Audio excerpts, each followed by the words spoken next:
upcoming NFL draft. You know, we just want to talk real quick about some of the top players you guys think may be coming out.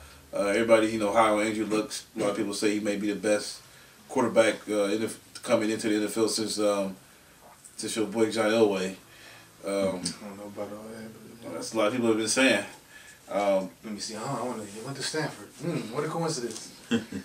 Yeah, but that's a lot of people say he's the best QB prospect, and he's still only redshirt sophomore, so he still may not even enter the draft. Isn't for sure, but you know, who are some of the other top guys that we should be looking forward to this year's draft? I'll leave you the draft expert, Sean. You Mel Kiper.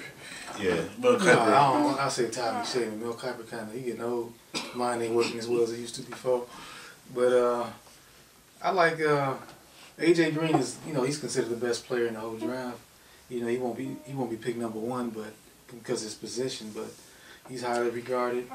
It's a deep quarterbacks and receivers. You got Ryan Mallett's another guy. The guy from Missouri, I can't remember his name, but he's moving up the draft boards. Cam Newton's even being considered a top 10, 15 pick. Yep. And you got Julio Jones. Julio Jones considered the second best receiving prospect. Jones. Jonathan, yeah, that's why he's second. And then Jonathan Baldwin from Georgia Tech.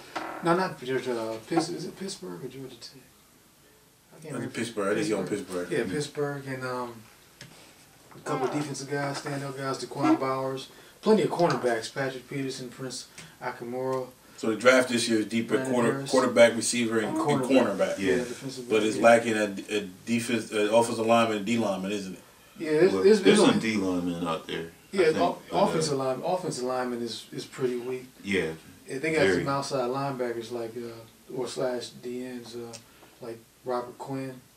He probably would have been like a top 3 pick if it wasn't for him being suspended for the whole year. And yeah, but in running backs, this is the weakest crop of running backs in a long time. Yeah, who would be the top back? I think Mark Ingram. Mark Ingram, that's it. He's only projected first round running back. That's it. I can't think of any other back that even. Wow. Yeah. All right. Well, let's look at it from the Browns aspect.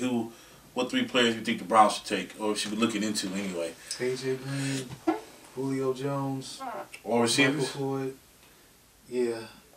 Well, I mean, or pass rusher like Robert Quinn or Daquan Bowers. I mean, but if he's still available during when it comes time for him to pick. All right, Lawrence, who do you think the Niners should be looking at? Well, top position is of course quarterback, receiver. We still need some playmakers there, or cornerback. So looking at Andrew Luck, Cam Newton, at receiver AJ Green, Julio Jones, and at corner Prince, Patrick Janoris Jenkins. But I'd also like to get. We just need playmakers, period. So I wouldn't mind getting Mark Ingram either. Have someone to complement Frank Gore. You don't have another Alabama running back to quit? Already, y'all sure want to do that again? What's his name? Glenn Coffey? Nah, he's from... yeah, Coffey's from Alabama. Yeah. No, he's from... he's from Alabama. Yeah, he won national title. Did he say he wasn't going to ministry? Then they called him a month later with some weed in his car or something? They got a mugshot of him in jail. Oh, yeah. No, that ain't funny. We don't mean to laugh. I mean, hopefully he still can be around. I guess he can do with secretary. That's why he quit. Maybe. I don't know. Yeah, all right. Well, we were going to do the Cardinals, but Derek isn't here. But obviously the Cardinals need a quarterback. They need everybody. They're going to need a receiver. Because Fitzgerald, he's gone. They're going to need a receiver. So they need everything. Yeah, so we'll look into that. Well, that's our NFL draft talk for a bit. We're going to now get into our playoff preview. Just mainly from the Pick'em's point of view right now.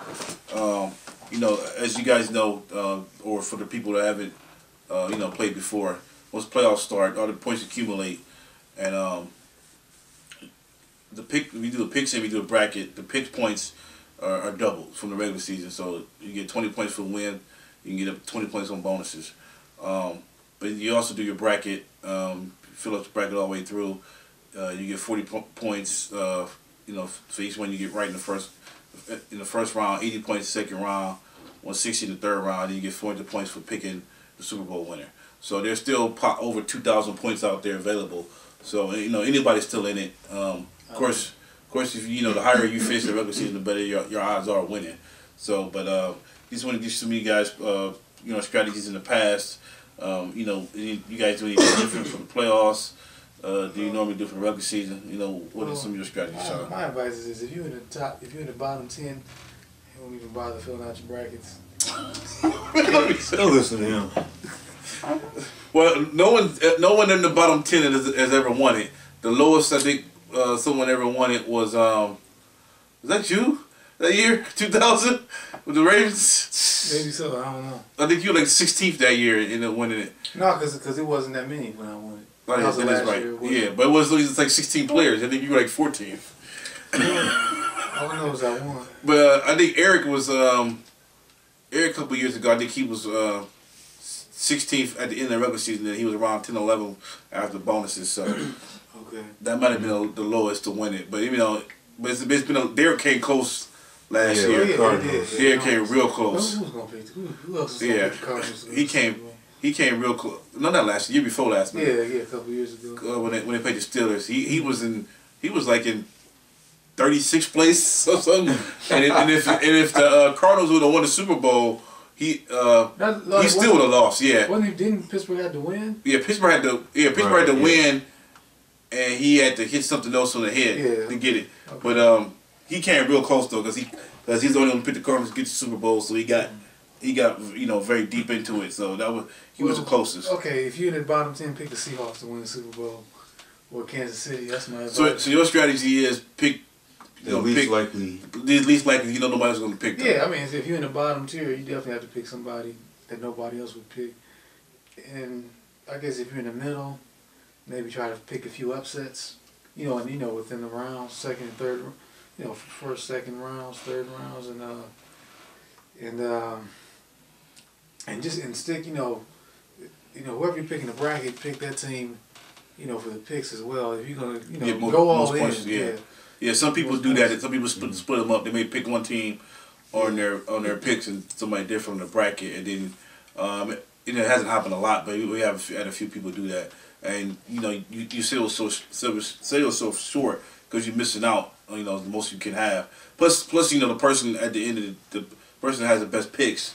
After the playoffs gets a bonus, and the person with the best bracket gets a bonus as well too. So you want to do your best on both. Mm-hmm. You got these strategies you use, Lawrence? Not really. Like I do something different every year. My best year was I think the year the Colts and the Bears met up in the Super Bowl. And I don't know, for some reason I picked the Bears to not on the bracket, but I picked the Bears to win it, and that kind of messed me up. But I don't know. I usually, if I'm undecided between two teams, I just go with the better quarterback. That usually helps me out. Mm-hmm. All right. What I generally do for my brackets, I kind of do it like an NCAA tournament. I look at a team, for instance, the Green Bay Philly game. That's the game to me is a toss up. So I'll make sure I don't have Green Bay or Philly going more than one round. So if I have a team go out, I know that I won't miss them for 2 rounds. I may only miss them for 1. So I look at stuff like that. And actually this year, there's a lot of toss-up games in the first round. The Jets, Indianapolis, to me, is a toss-up game. It's like all the road teams have the better record. Yeah, so I'm not going to pick Indianapolis or the Jets to go more than 1 round because of that, either. So that's the one strategy I do. I try to look at a team and say, okay, who got the best chance of getting upset early. I don't mess around with them, going deep in the playoffs. So I try to keep myself from losing, getting put out early, losing somebody right away. Was that you last year? You know what? So what? Yeah, well, I think that was me too. Because we had San Diego. Yeah, we had San Diego last year. And I was pretty much done after the first round because of that. So, had San Diego winning the whole thing? We're getting there. We've had a lot of guys in the past. Like I don't keep mentioning it, but I keep calling Brother Tyrone Hidden, Buffalo Bills, because he's won the regular season championship 2 or 3 times. He's always in the top 5, top 10, but he's yet to win the big one yet. He probably will this year. Probably. Shout out to Deacon Wilson, who's always up there. Rich has been up there a lot lately, and he's only been in the league 3-4 years, so can't I can't call him the Bills yet. I guess I'll call him the Broncos for now before Shanahan. Before Shanahan got there, John Deacon Wilson is always up there. Guy Chiappani always up there. Well, he's won it twice, so I can't. Oh, you just talking about these guys that ain't won it? Guys ain't won it at all, yeah. They ain't won it at all yet. Does Lawrence win his league every year too? They win his division? He's won it twice. He won his division twice, so. Okay. But I don't think he ever run a regular season. Did you run a regular season? I think he did run a regular season once. Yeah, I think I did. Yeah, one time. so, I mean. You hit Mike Shanahan? Huh? You hit Mike Shanahan? He hit Mike Shanahan. Yeah, All right, well, we'll take a quick break and then we're going to preview the playoffs of the upcoming games for this week, and then everybody's going to make their